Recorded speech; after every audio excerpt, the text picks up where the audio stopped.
வணக்கம் நண்பர்களே, welcome to RJ vlogs. இன்றைக்கி நாம் எங்கே வந்திருக்கோம்னு பார்த்தீங்கன்னா, திண்டுக்கல் வேடப்பட்டியில் இருக்க புனித வண்ணத்து சின்னப்பர் ஆலயத்துக்கு தான் வந்திருக்கோம்.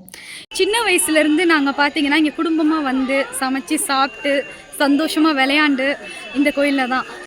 வனத்து சின்னப்பர் யாருன்னு கேட்டால் 115 கால ஆண்டு தன்னுடைய வாழ்க்கையை ஆண்டவருக்காக ஒரு காட்டில் உள்ள குகையில் தவ வாழ்க்கையாக வாழ்ந்திருக்காரு. அவருடைய நினைவாக தான் திண்டுக்கல் வேடப்பட்டியில் இங்கே ஒரு சிற்றாலயம் கட்டியிருக்காங்க. இந்த கோயிலில் நாங்கள் ஒரே குடும்பமாக சேர்ந்து வருஷம் ஆடி மாதம் சாமி கும்பிட வருவோம். தலைமுறை தலைமுறையாக வந்து பொங்கல் வச்சு வழிபாடு செய்கிறோம். நாங்கள் 20 குடும்பம், கிட்டத்தட்ட 80 பேர் வருஷத்துக்கு ஒரு முறை இங்கே வந்து சாமி கும்பிடுறோம். ஃபஸ்ட்டு சாமிக்கு பொங்கல் வச்சு நேர்த்தி கடன் செலுத்துவோம். அக்கா, மாமா, பெரியமானு எல்லாரும் விறகு மூட்டி அடுப்பு பற்ற வைக்க ஸ்டார்ட் பண்ணிட்டாங்க. அப்படியே பக்கத்தில் டீ போடவும் ஸ்டார்ட் பண்ணிட்டாங்க. பொங்கல் பொங்கி அரிசி போட்டாச்சு. நெக்ஸ்ட்டு பார்த்தீங்கன்னா இங்கே ரொம்ப வருஷம் பழமையான மரம் இருக்குது. நாங்கள் வீட்டிலையே கயிறு எடுத்துகிட்டு வந்து ஊஞ்சல் கட்டி விளையாடுவோம். அது மட்டும் இல்லை, சின்னவங்க பெரியவங்கன்னு இல்லாமல் எல்லாரும் கொக்கோ கபடின்னு விளையாண்டு என்ஜாய் பண்ணுவோம்.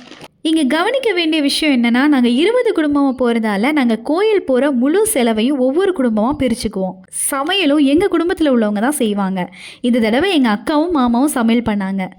சமையல் ரெடி ஆகிறதுக்கு முன்னே நாங்கள் ஒரு சின்ன ப்ரேயர் குடும்பமாக சேர்ந்து பண்ணிவிடுவோம்.